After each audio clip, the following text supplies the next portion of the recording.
Naramdaman mo na ba ang isang tahimik na hila sa iyong puso, na para bang ang mga bituin mismo ay bumubulong ng isang lihim na tanging ikaw lamang ang maaaring makarinig? Sa kabila ng ingay ng mundo, may tinig ang universo, nagpapadala ng mga nakatagong mensahe sa pamamagitan ng mga panaginip, biglaang pakiramdam, at mga hindi inaasahang palatandaan. Hindi ito basta imahinasyon. Ito ay ang kapalaran na inihahanda ka para sa isang pambihirang pagkakataon. Sa mga sandaling ito, ang mga bituin ay nagkakaisa para sa isang bihirang sandali ng biglaang kasaganaan, at tanging iilang piling kaluluwa lamang ang makadarama ng panawagang ito. Ikaw kaya ang isa sa kanila? Manatili lamang kasama namin habang isisiwalat namin ang tatlong zodiac signs na tinatawag ng kapalaran tungo sa kadakilaan. Ang mga bituin ay matagal ng tahimik na saksi sa paglalakbay ng sangkatauhan, gumagabay, nagbababala, at nagbibigay ng biyaya mula sa kalangitan. Ngunit paminsan-minsan, ang kanilang mga bulong ay lumalakas. Hinahabi ang isang mensaheng napakamakapangyarihan na tanging ang mga pinakamatunog ang damdamin ang makakarinig. Sa sandaling ito, isang kosmikong pintuan ang nagbubukas. At kasama nito ang pangako ng biglaang kasaganaan, hindi inaasahang mga biyaya, at mga pagkakataong kayang baguhin ang takbo ng buhay. Ngunit ang regalong ito ay hindi para sa lahat. Tanging tatlong zodiac signs lamang na pinili ng universo ang nakatayo sa bungad ng isang makapangyarihang pagbabago. Ang kanilang landas ay maliliwanagan ng gintong mga oportunidad, pag-ibig, kayamanan, at tagumpay na higit pa sa kanilang mga inaasahan. Sa video na ito, aming ilalahad ang tatlong masuwerteng signos na ito. Susuriin ang kanilang mga kwento at tutuklasin kung paano nila matutukoy ang mga palatandaan ng kapalarang dumarating. Kung matagal mo nang nararamdaman na may pagbabagong paparating, hindi ka nagkakamali. Naririnig mo ang mga bituin na binubulong ang iyong pangalan. Ang misteryosong wika ng mga bituin. Isipin mong nakatayo ka sa ilalim ng isang malawak at bukas na kalangitan sa gabi, kung saan ang bilyon-bilyong bituin ay kumikislap, na tila sinaunang mga tagapagbantay ng mga nakalimutang lihim. Sa loob ng maraming siglo, tumingala ang sangkatauhan, hindi lamang para humanga, kundi upang maghanap ng mga sagot. Naniniwala ang ating mga ninuno na ang mga bituin ay may dalang mga mensahe, mga sagradong bulong tungkol sa kapalaran, kayamanan, at mga daang hindi natin nakikita sa buhay. Pinagmasdan nila ang galaw ng mga bituin, ang sayaw ng mga planeta sa kalangitan, at naunawaan nila ang kosmos ay buhay. Nagsasalita sa isang wikang mas matanda pa kaysa sa panahon mismo. Ngayon, kahit sa gitna ng ingay at teknolohiya ng makabagong mundo, patuloy pa rin ang pagsasalita ng mga bituin. Ngunit ang kanilang wika ay banayad. Mararamdaman kaysa maririnig. Dumarating ito sa anyo ng biglaang kutob, sa mga panaginip na napakalinaw para baliwalain, sa mga numero at simbolo na paulit-ulit na lumilitaw sa iyong buhay sa mga oras na hindi mo inaasahan.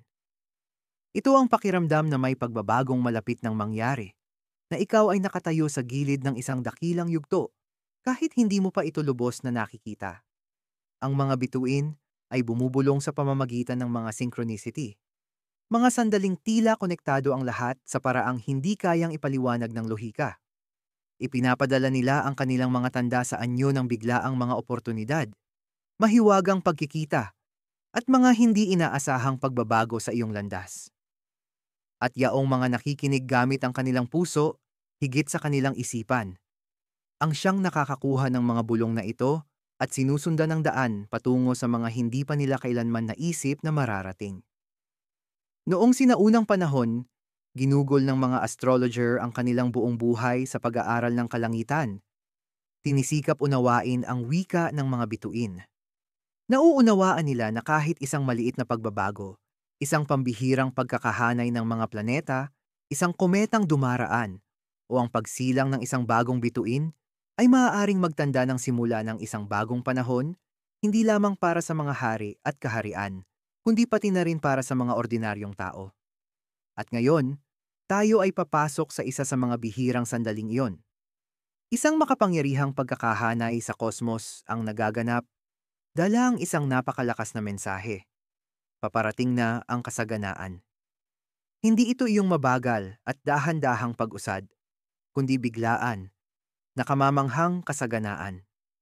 Isang kasaganahan na parang alon ng mga biyaya na sasalubong sa iyong buhay at magbabago ng iyong kwento sa isang iglap. Ngunit narito ang lihim. Ang universo ay hindi sumisigaw.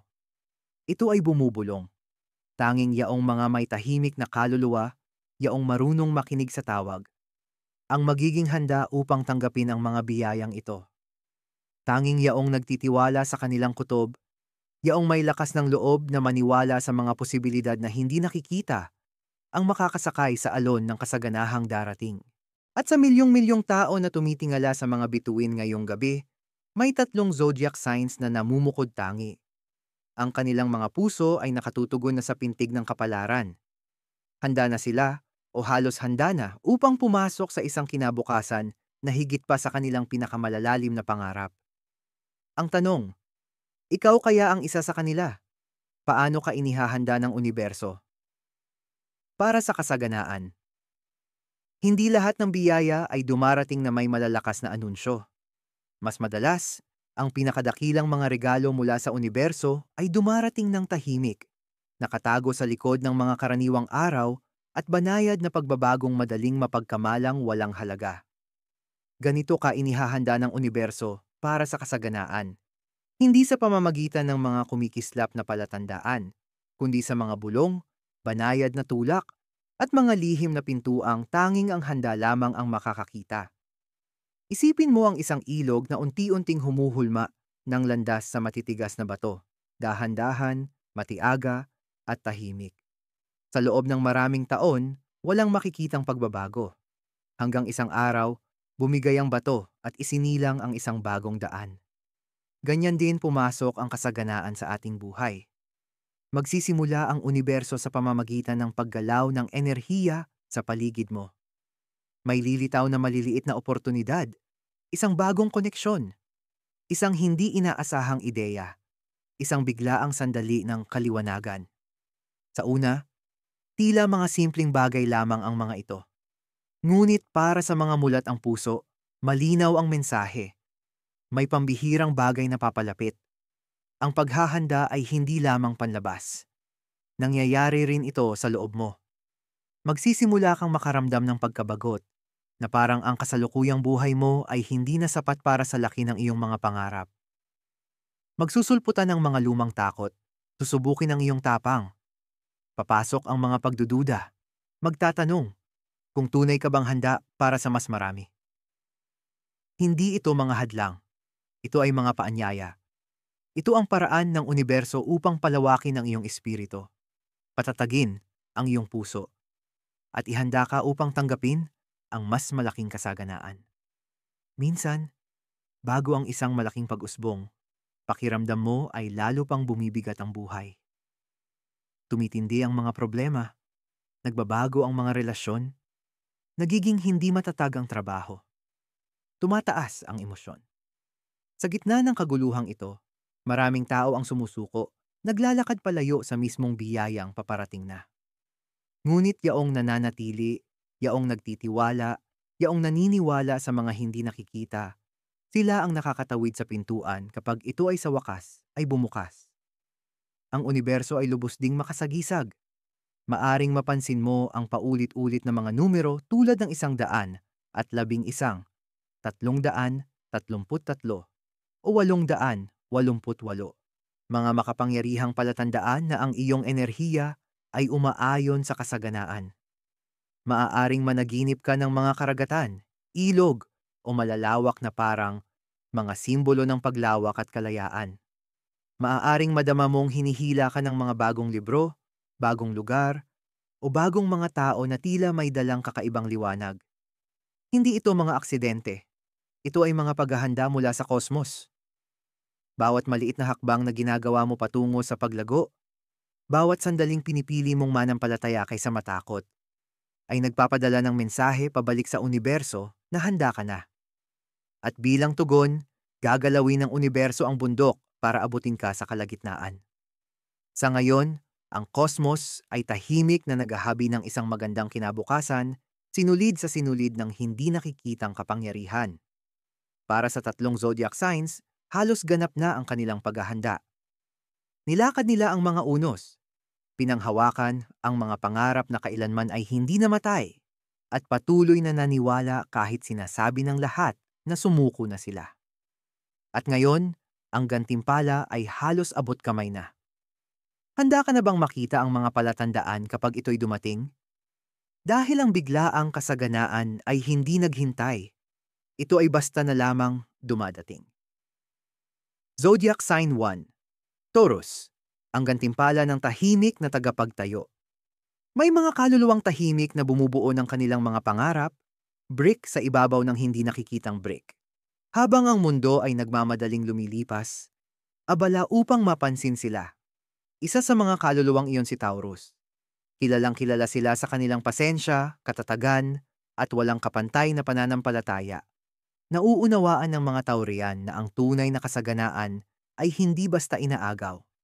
Ito ay dahan-dahang pinapanday, may pagmamahal at tiyaga sa paglipas ng panahon. Sa loob ng maraming taon, maraming Taurian ang nagbitbit ng mga tahimik na pasanin. Walang sawang nagtrabaho sila para sa kanilang mga karera, para sa kanilang pamilya, para sa kanilang personal na paglago.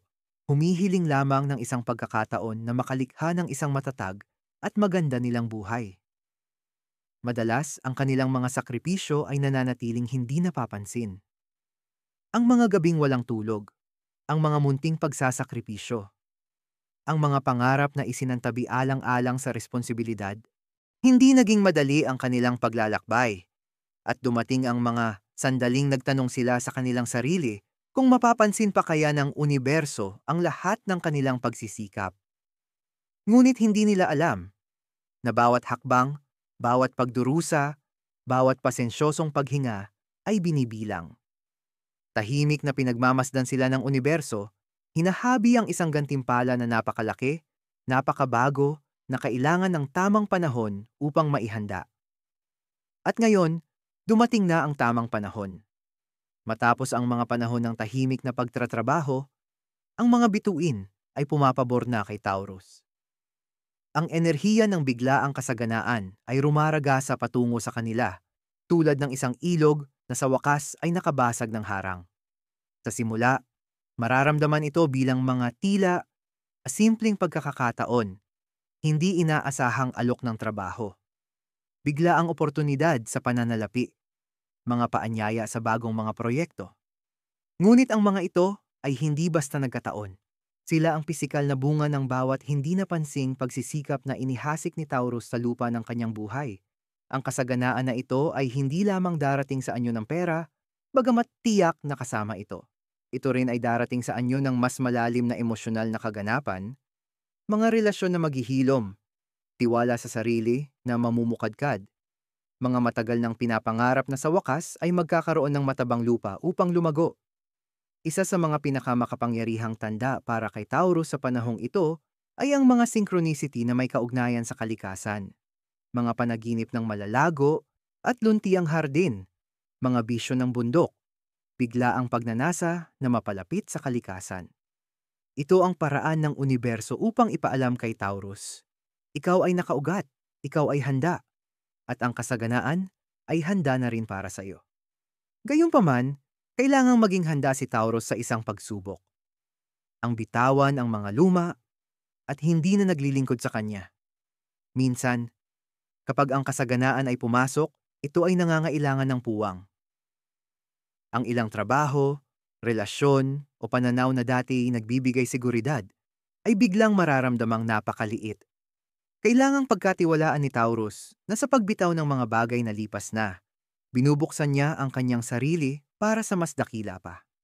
Ang Taurian na yayakap sa pagbabago, na makikinig sa mga bulong ng mga bituin at matapang na susunod sa mga bagong oportunidad, ay matatagpuan ang sarili na nakatayo sa tarangkahan ng isang buhay na dati pinapangarap lamang.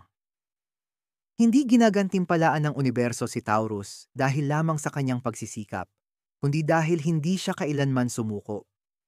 Dahil naniwala siya sa kagandahan, sa katatagan, at sa isang kinabukasan na pinaglabanan niya kahit hindi ito makita ng iba. At ngayon, ipapakita ng mga bituin na ang paniniwalang iyon ay hindi kailanman nasayang.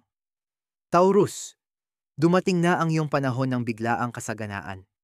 Ihanda mong tanggapin ang higit pa sa iyong pinangarap, sapagkat matagal mo na itong pinagtrabahuhan sa bawat tibok ng iyong matiaga at makapangyarihang puso. Zodiac Sign 2. Scorpio, ang pagkamulat ng tahimik na mandirigma. May mga labang isinisigaw sa publiko, ngunit ang pinakamahahalagang laban ay tahimik na pinagdadaanan sa mga tagong silid ng puso. Walang ibang signo na mas nakakaunawa nito kundi si Scorpio. Sa ilalim ng kanilang kalmadong anyo, nakatago ang isang kaluluwang pinanday sa apoy, sinubok ng mga pagkawala, pagtataksil, at mga lihim na digmaan na bihira lamang masaksihan ng iba. Para sa maraming Scorpio, ang kanilang paglalakbay hanggang ngayon ay naging isang mapag-isa at tahimik na pakikibaka. Kanilang hinarap ang emosyonal na mga unos na sanay nakasira sa iba.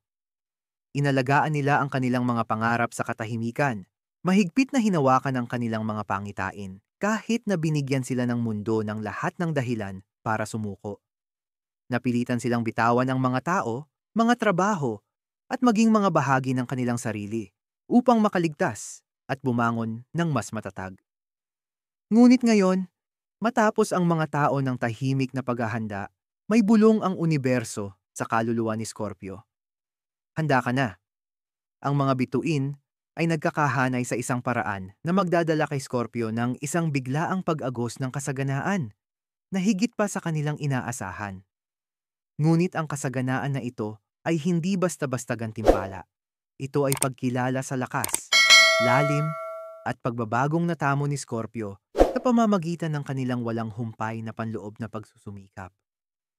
Sa mga darating na araw, mapapansin ni Scorpio ang makapangyarihang mga palatandaan. Mga biglaang kutob na tila napakatotoo para balewalain. Mga panaginip ng muling pagsilang, karagatan, o makapangyarihang nilalang tulad ng agila o dragon. Biglaang pagbugso ng emosyon, pagluha ng hindi alam ang dahilan, o biglaang pagsabog ng kagalakan. Hindi ito mga aksidente. Ito ay mga mensahe mula sa universo na nagsasabing nagbago na ang enerhiya ni Scorpio. At ang mundo ay naghahanda ng salubungin sila sa mas mataas na antas.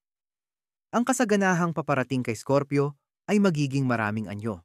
Lilipas ang mga oportunidad sa pananalapi, maaaring isang bagong negosyo, isang malaking promosyon, o isang hindi inaasahang pagbabayad ng puhunan. Ngunit higit pa rito, darating ang mga emosyonal at espiritual na biyaya. Mas malalim na ugnayan, makapangyarihang bagong koneksyon, at isang kapayapaan sa kalooban na matagal nang pinagnanasaan ni Scorpio, ngunit bihira nilang malasap. Gayunpaman, tulad ng lahat ng bagay kay Scorpio, ang pagbabagong ito ay mangangailangan ng isang huling akto ng tapang. Pagtitiwala.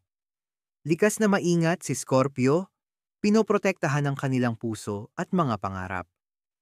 Kapag nagsimulang dumaloy ang kasaganaan, maaari nilang maramdaman ng tukso na pagdudahan ito, na hanapin ang mga nakatagong panganib, na kwestyunin kung karapat-dapat ba talaga sila.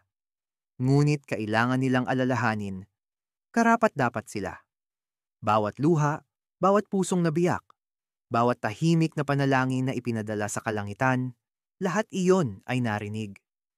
At ngayon, ang universo ay sumasagot sa isang wika na ang matapang lamang ang makakaunawa. Bigla ang mga biyaya, umaapaw na mga oportunidad, at isang buhay na sa wakas ay sumasalamin sa kalakhan ng kanilang panloob na mundo. Ito ay hindi lamang simula ng bagong kabanata para kay Scorpio. Ito ay pagsisimula ng isang ganap na bagong aklat. Isang aklat kung saan hindi na sila basta nabubuhay upang makaligtas, kundi upang mamuhay ng buong ningning at tagumpay. Scorpio, dumating na ang iyong oras. Ang tahimik na mandirigma ay hindi na nagtatago sa anino. Ikaw ngayon ay hahakbang sa liwanag, hindi bilang swerte lamang, kundi bilang katuparan ng iyong tadhana. Ihanda mong tanggapin ang kasaganahan na higit pa sa iyong pinakamalalaking pangarap dahil ikaw ay matagal ng karapat-dapat dito. Zodiac sign, 3. Aquarius, ang sandali ng pagdating ng tagapagpangarap. Sa kasaysayan, ang mga tagapagpangarap, mga revolusyonaryo, at mga makabago ay madalas hindi nauunawaan. Nakikita nila ang higit pa sa kasalukuyan. Nararamdaman nila ang mga hinaharap na hindi man lamang ma-imagine ng karamihan. Isa si Aquarius sa mga ganitong kaluluwa, isang nilalang na madalas makaramdam ng pagiging kakaiba sa isang mundong mahigpit na kumakapit sa nakaraan, bulag sa mga pangako ng kinabukasan. Sa loob ng maraming taon, pasan ni Aquarius ang mga pangarap na tila napakalaki, napakawalang katulad, at napaka-bold para sa iba. Nagtanim sila ng mga binhi ng inobasyon at pag-asa. Minsan ay namulaklak, ngunit kadalasan ay nalanta sa malamig na pagtanggi at hindi pagkaunawa ng mundo. Ngunit kahit tinalikuran sila ng mundo, matatag nilang pinanghawakan ang kanilang panloob na katotohanan. At ngayon, bumabalik ang universo sa kanila, nakabukas ang mga bisig. Isang malawakang pagbabago ang nagaganap sa kalawakan at si Aquarius ay nakatayo sa pinakapuso nito. Ang mga bulong ng mga bituin ay hindi na basta mahihinang alingawngaw. Sila ngayon ay isang bumubuhos na koro, umaawit ng biglaang kasaganaan, bagong mga oportunidad, at ang matagal nang hinihintay na pagkilalang matagal nang inaasam ni Aquarius. Lalabas ang mga palatandaan ng pagbabagong ito sa lahat ng dako para kay Aquarius. Isang biglaang pagkikita sa isang tao na naniniwala sa kanilang pangitain. Isang hindi inaasahang mensahe o alok na eksaktong tumutugma sa kanilang lihim na mga pangarap. Mga panaginip ng paglipad, malalawak na kalangitan, tulay, o mga makabagong lungsod. Mga simbolo na ang kanilang kaluluwa ay malapit ng pumailan lang. Sa pananalapi, makakakita si Aquarius ng mga pintuang biglang bumubukas, kung saan dati ay puro pader lamang ang nandoon. Ang mga oportunidad na dati tila imposible, maging sa negosyo, malikhaing proyekto, o pamumuhunan, ay biglang dadaloy sa kanila ng may kakaibang kadalian. Ngunit higit pa sa material na kasaganaan, ang pinakamahalagang biyaya ay ang emosyonal at espiritual na kumpirmasyon. Tama ang iyong paniniwala. Para kay Aquarius, ang tagumpay ay hindi kailanman tungkol lamang sa sariling kapakinabangan. Ang kanilang mga pangarap ay laging nakaugnay sa isang mas malaking pananaw upang lumikha, magpagaling, magbigay inspirasyon, at magbago para sa ikabubuti ng lahat. Ang kasaganahang paparating sa kanila ay magpapalakas upang maisakatuparan sa wakas ang mga mas dakilang pangarap na matagal na nilang dinadala sa kanilang puso. Gayunpaman, kailangang mag-ingat si Aquarius sa isang bagay: pagdududa sa sarili. Kapag dumating na ang sandali ng pagdating, maaaring maramdaman nila ang matinding kaba. Pagkatapos ng napakaraming taon ng paghihintay, maaari nilang tuksuhin ang sarili na umatras. Kwestiyonin kung sila nga ba ay handa. Ngunit malinaw ang mga bituin. Handa ka na. Perpekto ang tiyempo ng universo. Bawat kabiguan, bawat pagkaantala, bawat gabing puno ng pag-aalinlangan ay bahagi ng paghahanda. Hinubog si Aquarius upang maging eksaktong taong kinakailangan upang humakbang sa bagong erang ito ng kasaganaan ng may biyaya, karunungan, at pananaw.